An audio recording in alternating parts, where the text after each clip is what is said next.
ಜಿಲ್ಲಾ ಆರೋಗ್ಯ ಮತ್ತು ಕುಟುಂಬ ಕಲ್ಯಾಣ ಸಂಘ ಇಲಾಖೆಯಿಂದ ಪ್ರಯೋಗಾಲಯ ತಾಂತ್ರಿಕಾಧಿಕಾರಿ ಹಾಗೂ ಲ್ಯಾಬ್ ಸಹಾಯಕ ಹುದ್ದೆಗಳಿಗೆ ಅರ್ಜಿಯನ್ನು ಕರೆಯಲಾಗಿದೆ.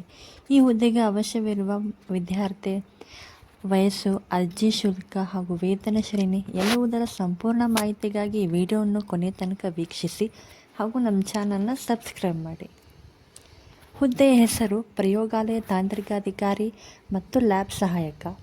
ಒಟ್ಟು ಹುದ್ದೆಗಳು 4.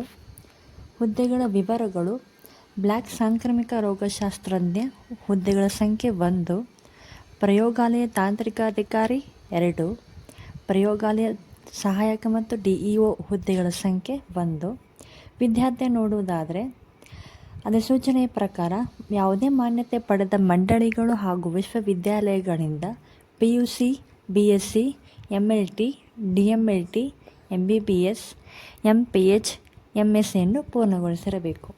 ವಯೋಮಿತಿ ನೋಡುವುದಾದರೆ ಗರಿಷ್ಠ 45 ವರ್ಷಗಳನ್ನು ಹೊಂದಿರಬೇಕು. ಅರ್ಜಿ ಶುಲ್ಕ: ಇಲ್ಲಿ ಯಾವುದೇ ರೀತಿಯ ಅಭ್ಯರ್ಥಿಗಳಿಗೆ ಯಾವುದೇ ಅರ್ಜಿ ಶುಲ್ಕ ನಿಗದಿಪಡಿಸಿರುವುದಿಲ್ಲ. ವೇತನ ಶ್ರೇಣಿ ನೋಡುವುದಾದರೆ ಅಧಿಸೂಚನೆ ಪ್ರಕಾರ ಮಾಸಿಕ ವೇತನವನ್ನು ನೀಡಲಾಗುತ್ತದೆ. ಆಯ್ಕೆ ವಿಧಾನ ನೋಡುವುದಾದರೆ ಅಧಿಸೂಚನೆ ಪ್ರಕಾರ ಸಂದರ್ಶನದ ಮೂಲಕ ಆಯ್ಕೆ ಮಾಡಲಾಗುತ್ತದೆ. ಅರ್ಜಿಯನ್ನು ಹೇಗೆ ಸಲ್ಲಿಸುವುದು? https://gadag.nic.in ವೆಬ್ಸೈಟ್ನಲ್ಲಿ ವಿಸಿಟ್ ಮಾಡಿ ಅರ್ಜಿಯನ್ನು ಸಲ್ಲಿಸ್ಬೋದು. ಅರ್ಜಿ ಸಲ್ಲಿಸುವ ಕೊನೆಯ ದಿನಾಂಕ ಮಾರ್ಚ್ 21, 2025. ಇದೇ ರೀತಿ ಜಾಬ್ ಅಪ್ಡೇಟ್ಸ್ಗಾಗಿ ನಮ್ಮ ಯೂಟ್ಯೂಬ್ ಚಾನಲ್ನ ಸಬ್ಸ್ಕ್ರೈಬ್ ಮಾಡಿ ಹಾಗೂ ನಿಮ್ಮ ಸ್ನೇಹಿತರಿಗೆ ಶೇರ್ ಮಾಡಿ. Thank you.